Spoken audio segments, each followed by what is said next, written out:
I'm just remembering the story. And I was told he was not an emergency. Do you know how I got my child looked after? How? I had to threaten to burn the place down. What? I kid you not. I kid you not.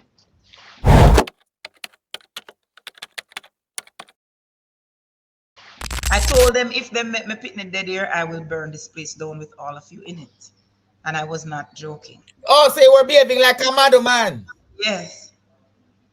Yeah. I had No, to. Because but at this one is you have to do that. to tell you the story, because at one point you have the poor little Burmese doctor telling him, say, it's okay, he can let go. This is, no, my child at this time was about 18, 19 years old. And we're freaking out because this was his worst asthma attack in a very long time.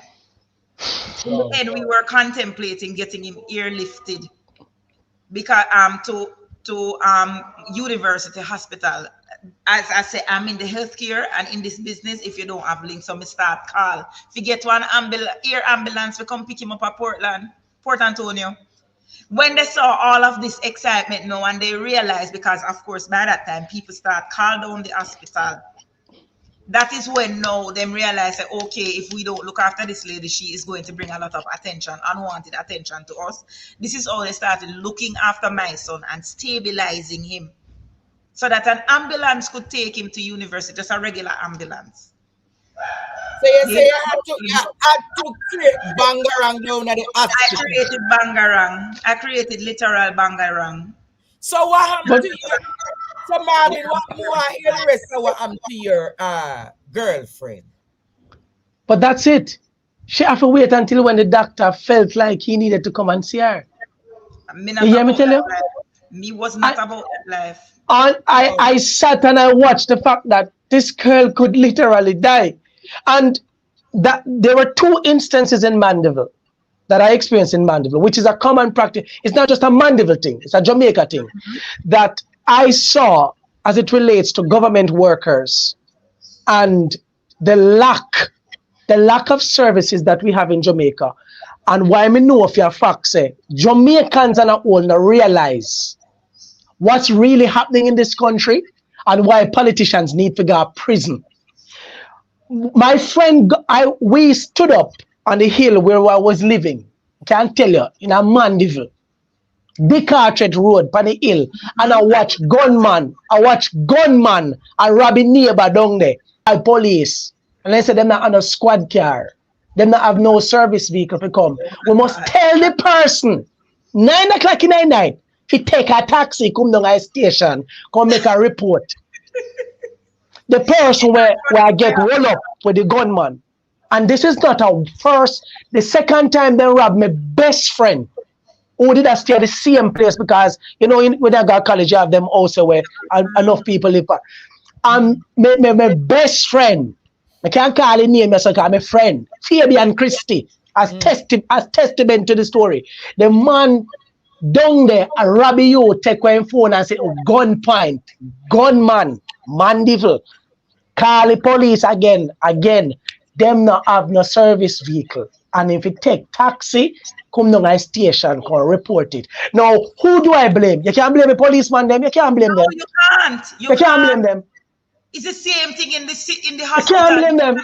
A doctor who is him alone working for the night, and him probably sewing up, stitching up gunshots, him probably patching up, putting in back people intestines. So the lady, your poor girlfriend have to be like, because you cannot blame the people, you have to blame the administrators of the system who are sucking the money out. And I'm not talking about the technocrats, I'm talking about the people who are in charge, who decide that they are not letting go the money on the healthcare system so that we can live, to give us a fighting chance. I don't want to see how healthcare run. I go up to Kingston and slung up a UA. Yeah? And watch how the rich people come in and slide past the average Jamaican, the regular Jamaican, and get their kids and then family members sorted out. But Marvin, you have to remember that university has a private component to it. So once you are willing to pay, you can be transferred onto the Tony Thwaites wing. And when you are transferred, They have to process you through A&E as a private patient and transfer you to Tony Twaits. So I am very much aware of it. Remember, say Christopher Tufton says that he is going to copy this model for Cornwall Regional Hospital. Imagine now, we know Cornwall Regional, from this government has been in power, Cornwall Regional has been closed down. Right? It is now going on 7 years that Cornwall Regional has been closed down. Right? And the cost to fix Cornwall Regional, the initial estimate was $2 billion.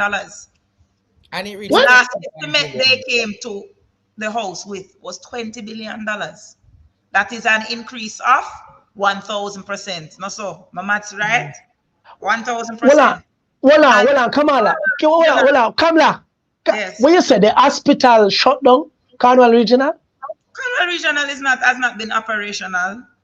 I'm going to continue to tell you now. For a lot of people don't know. It's functional but not functional. Cornwall Regional, the building is not functional. What they have done is separated the hospital, right? So if you know Cornwall Regional before is one building with 10 stories, and that was the hospital. What they have now done is move the various departments of the hospital out of the main building, because the main building is a sick building, full of mold, leaking every minute. Building condemned. They condemned the main building. So I used to work at Cornwall Regional for a short time while I was an intern.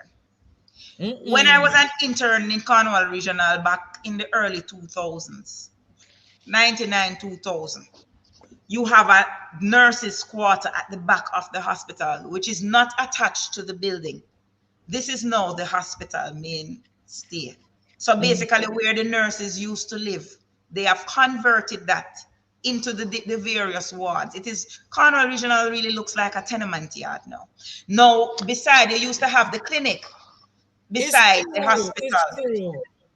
The clinic is now where the A&E department is. The clinic never used, you see, like, Spanish Town Hospital where you have St. Jacob Clinic beside it? Yes. It was similar with Cornwall Regional. So they have now converted that clinic into the accident and emergency.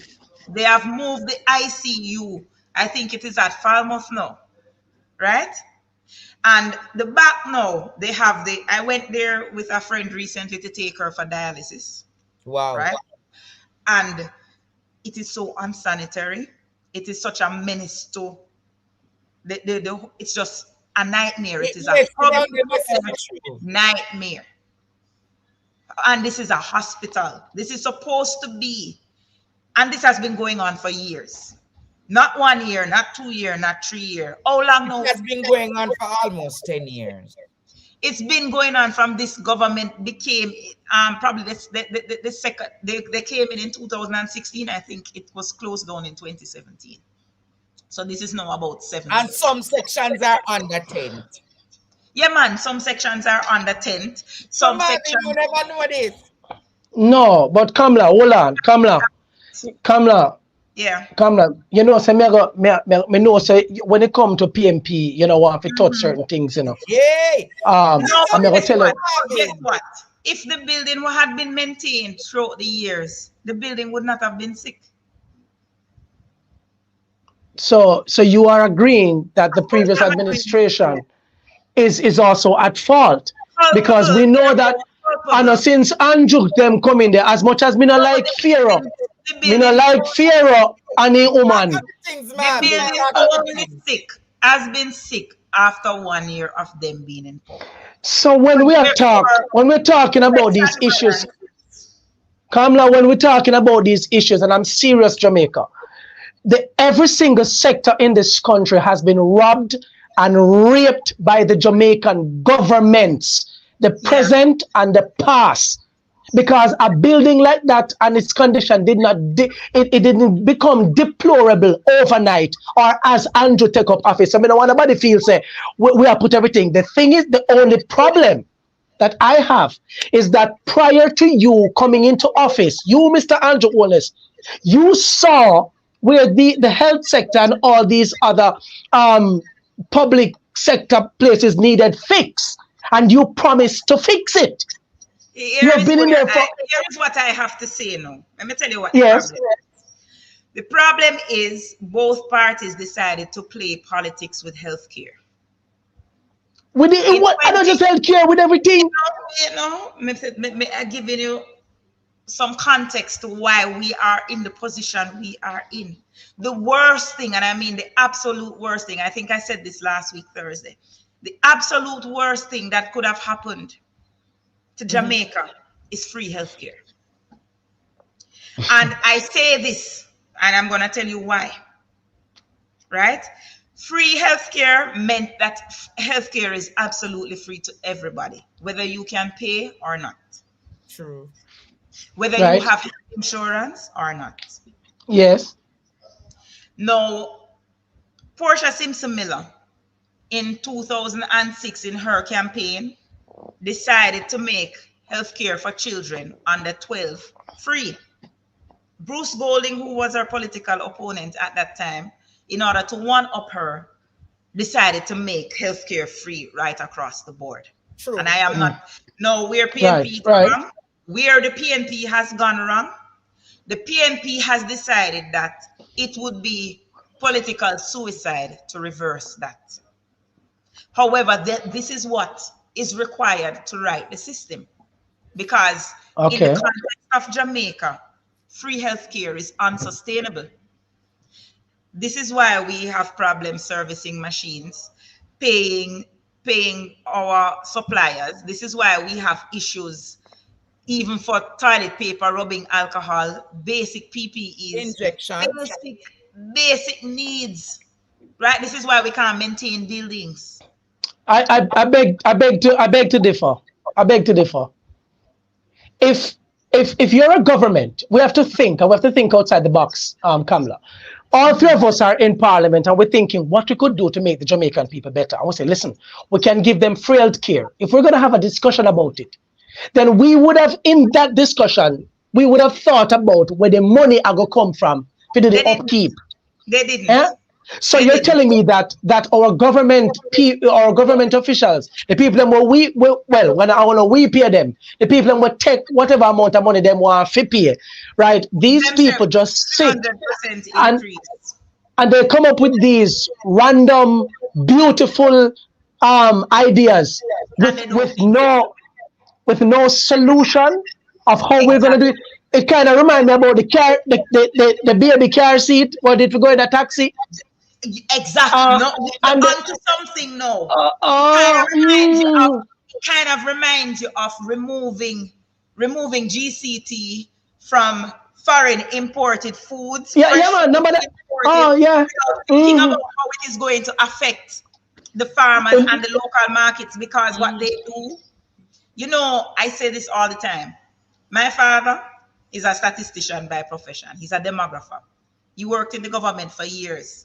And my father always said that he has never seen anybody come up with the make policy and then try and figure out how it must work after them do it. So it's like him said they're a backhanded government. Them come up with it, they're populist. And the live that I did tonight was so instrumental in all of this, because we spoke about how it is that these people, populists, they say what you want to hear. Yes. And then afterwards they try to figure out how to make it work. But it has always been in the South American region, the populist movement. That's why areas like South America is so underdeveloped, where most times the leaders puppet. Well, but those kind of leadership always say the things that the populace would want to hear.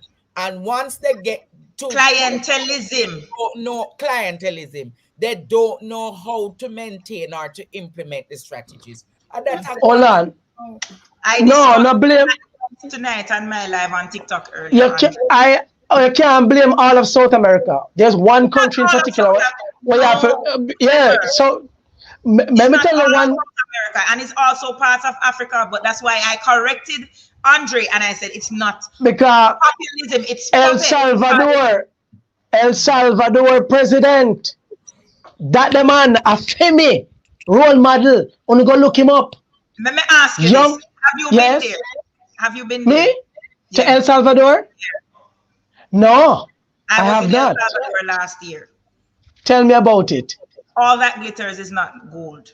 We know When I that. was in wait. When I was in El Salvador, hearing them talking about and it is so poignant that while I was in El Salvador, because I Yes. was there for games, right? Yes. People were singing El Salvador's praises with how they have tackled their crime and rare and blah Right. blah. And they were saying there were no murders, and I was looking on a dead body on the ground. No, but listen. The yes, I hear you. But I am talking All that about glitters is not gold. Number yeah, one. but Kamla, we know said the president is not God. He's not going to total. God. It's a matter Yeah. of when you are there. And okay, let me tell you what the president is doing in El Salvador. Yes. He might lock up the people them in a jail. When man, woman, child, picnic, everybody no care. Him just a script. When you go to El Salvador, Yes. it's like a police state. There are police and soldiers lined off everywhere on every street. Right. And what was El Salvador prior to him? What was El Salvador prior to his coming? I'm going to tell you. I am going to tell you now. I am going to tell you. Want on Jamaica, you know? No, it's not going to work. And I'm going to tell you why. His name is Bukele. No, El man. Hold on. Salvador's you see, when we come off this program ends, Andre, I am going to send you a documentary that shows exactly what is happening in El Salvador. First of all, El Salvador, I would never wish Jamaica to be El Salvador, right? Because wait, don't talk. Me I go tell you, the Yes. abject poverty there now. The people them who don't have basic commodities. Because this whole curfew SO is something similar to the SOE. Imagine what we went through in the SOE where people couldn't get basic food and resources because they were locked down. If you don't have money, right? Remember now, certain industries closed down. A lot of people basically starving. So you have people being marginalized. It's a militarized state. It's a militarized state, and a lot of people are being marginalized, right? A lot of people are hungry. You hear that? Now, first of all, this man is just think of Chris Tufton combined with Andrew Holness rolling one. Mighty God, that A marketer, PR is a PR genius, because when you look through the rest of the world at Bukele, everybody loves him until you go there and you literally see written graffiti on the walls with expletive Bukele, expletive the police. This is what is happening on the ground there. That's why I say all that glitters is not gold. I was there for over 2 weeks, and may I tell you, that is not somewhere that I would not wish Jamaica to Kamla. Yeah. Come on. There. Let me tell you now and tell the people them. Number one, there are a lot of factors when it comes to geopolitics. You have to understand certain things. Number one, the same documentary that you're going to share with Andre, who put together that documentary there? One. Two. An independent journalist. Of course. Of course. No, she's not. She is Puerto Rican. Kamla, hold on, man. Hold on. Let me tell you about the El Salvador. Do you know the El Salvador that was before Bukele took care 2 years ago? I know it. What do you know how many persons prayed to have real police that could show up at every call? Did you know the kind of murder rate that they had? Did you know that when he got in power, because of his actions, we lock up every one of the gang member them and politicians politicians too. And then I'm gonna say that you are wrong. I'm going to say that you're wrong, because what is happening is that there is a ballooning. So what he has done, he has moved the crime from San Salvador, because the crime capital was San Salvador, right? Yes. So you find that you have increased crime rates in the rural areas, up in the forested areas, what you're not hearing about, where you have the indigenous people. They are now all over sprinkling. Because let me tell you something. Kamla, hold on, but you know, the crime producers. Kamla, you know, give me a chance, you know, Kamla. I mean, I like that, you know. I like that, you know. All right, I mean, love you too much. You know, give me a pint, you know, Kamla. Give me a pint, man. Right? I'm going to say this. We're dealing with statistics, right? The stats. President Bukele, when he came into power in less than 6 months, based on what he did as it relates to curbing crime and violence, crime and violence fell by 90%. 90%. You're not too sure about that. No. It's same stats them when you are read. It's here it up on the news. 90%. Yeah, that's the news that they released. That's what I'm saying. That's what I am. You are talking about the poverty situation in El Salvador. Everybody who depend. Well, I know everybody who depend. So now you can go on the phone right now and Google El Salvador poised to being one of the richest countries in the world ever since this man decided to change the currency from what it is, and it's a complete 100% Bitcoin state. Me know that because me follow money and me follow crypto, and I know where Bitcoin is going. Let us see what happens. No. I know. We are seeing it. This is international news. Yeah. This is international news. Right. This is the news that they want you to see.